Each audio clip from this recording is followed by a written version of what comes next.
People know him because of his kind heart. They know of him because of his dedication. They know Philip because Philip cares. I like the program, and I hope other schools can do it like we do. There's also alternatives to suspension and having the restorative circles and other ways to give consequences or try to repair harm if there's been damage done. I felt that I was duty bound to at least check it out.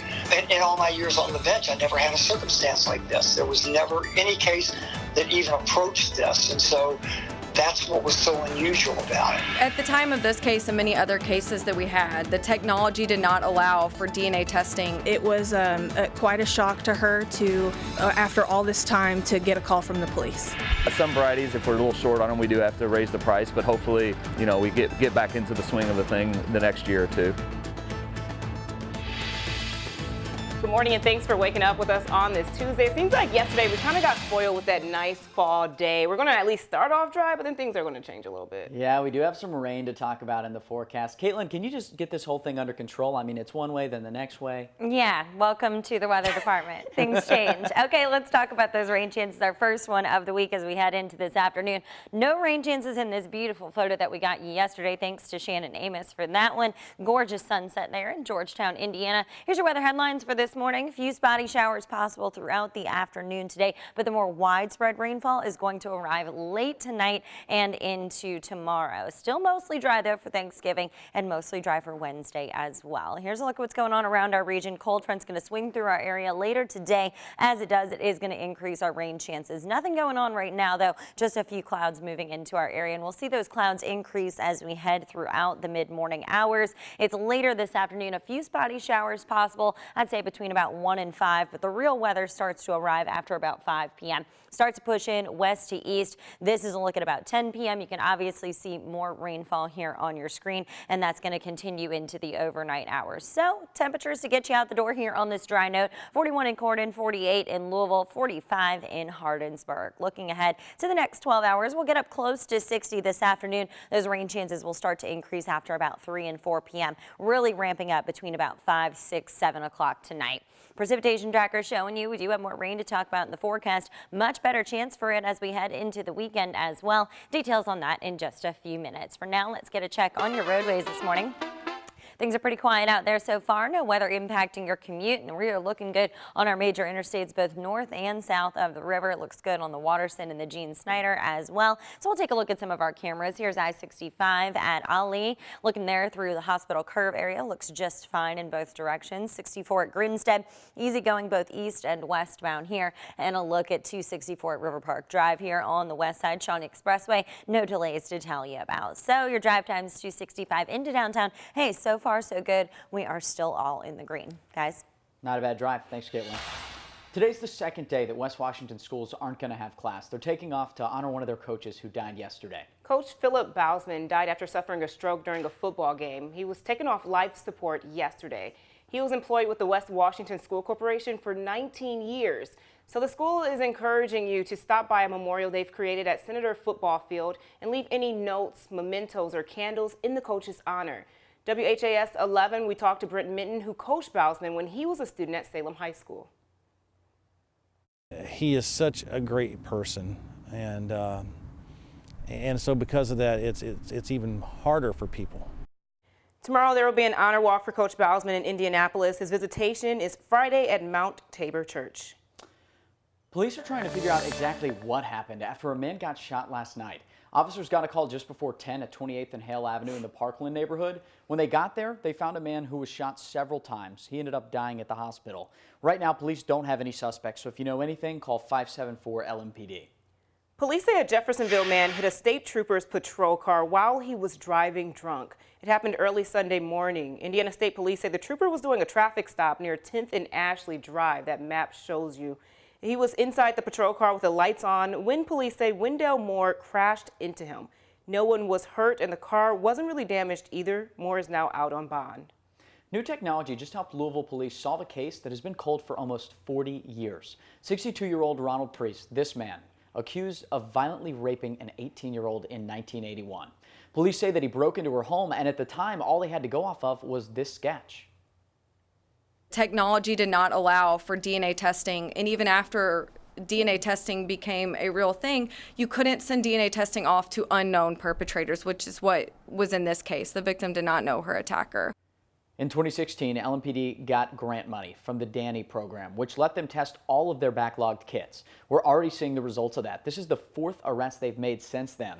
And Priest was also convicted of murder in 1989. He also has assault charges, DUI charges, and escape charges on his record. And this case is not the only one that remained untested for years. In 2015, Kentucky State Auditor found more than 3,000 untested rape kits in police departments and the Kentucky State Crime Lab. Following that report, lawmakers put aside more than $4 million to fund upgrades to the state crime lab to test those backlogged kits.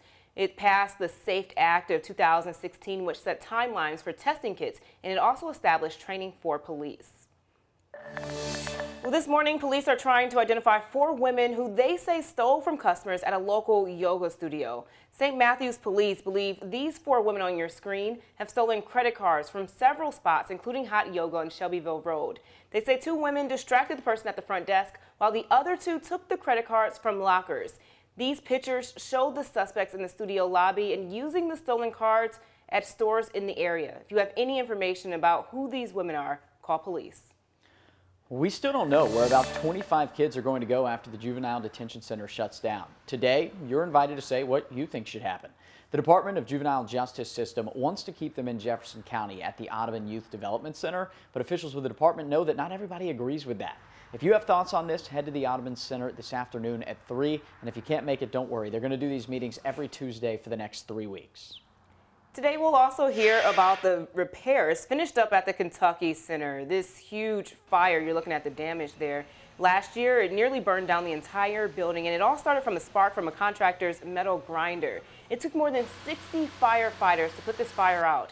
The Kentucky Center should be back together, and it's actually going to be bigger now. They're thinking about expanding, and we should learn more about that today.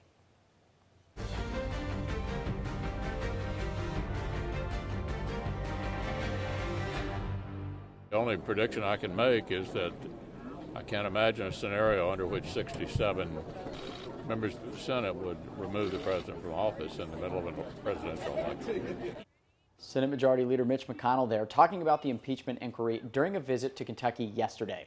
House investigators are working their impeachment report now, and McConnell says that the Senate is ready for a trial that could come their way. There could be another key witness in the presidential impeachment hearings. A federal judge has ruled that former White House counsel Don McGahn must testify before Congress, even though the White House ordered him not to.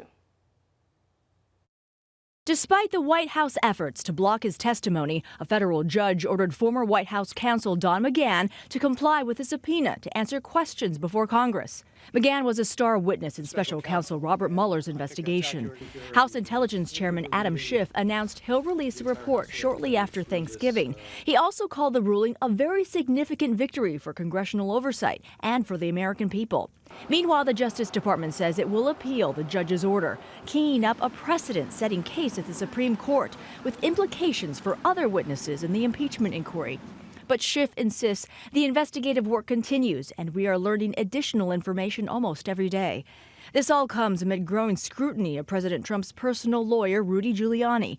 Giuliani dismissed suggestions he'll be the fall guy for the president. I've seen things written like, he's going to throw me under the bus. Right. When they say that, I say, he isn't, but I have insurance. Giuliani, though, insists his comment was sarcastic. What do you make of Rudy Giuliani saying he has insurance? I don't know. Rudy's a great guy. Rudy was and he covered that himself. You know that. Meanwhile, sources tell ABC News the team of former National Security Advisor John Bolton is reviewing the federal judge's ruling to determine if it impacts how they proceed with the ongoing congressional inquiries. In making this order, the judge said that her conclusion was, quote, inescapable, and no one is above the law. Now, if McGahn wanted to assert executive privilege to avoid testifying, the judge ruled he would need to appear before Congress to do so himself, likely on a question-by-question basis. In New York, Andrea Fujii, ABC News. All right, folks, let's get into the news by the numbers this morning, starting with an update to all those fake licenses found, because it is a lot more than originally reported. Yeah, yesterday we said hundreds, and now we're talking thousands. Agents seized more than 5,000 fake IDs and 6 packages shipped through Louisville. U.S. Customs and Border Protection say they all came from China, then shipped to people in New York. There were about 2,900 fake driver's licenses in the package from several states. Customs and Border Protections in Louisville also notified the office in Memphis, where they found more than 500 other fake licenses. 16, that is how many players have re-signed with Lou City FC, including nearly the entire starting lineup from the USL Championship final. To put that into context, a USL team's roster can have up to 30 players on it. The club is still in talks with several other players who might still stay with the team as they get ready to play their first match at Lynn Family Stadium in 2020. Another number this morning, 5. That's how many touchdowns Lamar Jackson threw during Monday Night Football when the Ravens took on the Rams. And in doing so, he set a new record. Lamar Jackson is now the first NFL player to throw 5 touchdowns in a Monday Night Football debut. The Ravens blew out the Rams 45-6. Ooh. Well, it is the season to give back. How you can donate to 2 drives happening this week to help local children. More on that in just a bit. For now, here's a check on your Kentucky Lottery jackpots. Mega Millions $226 million, Powerball $100 million. The Kentucky Lottery, providing over $3 billion in grants and scholarships.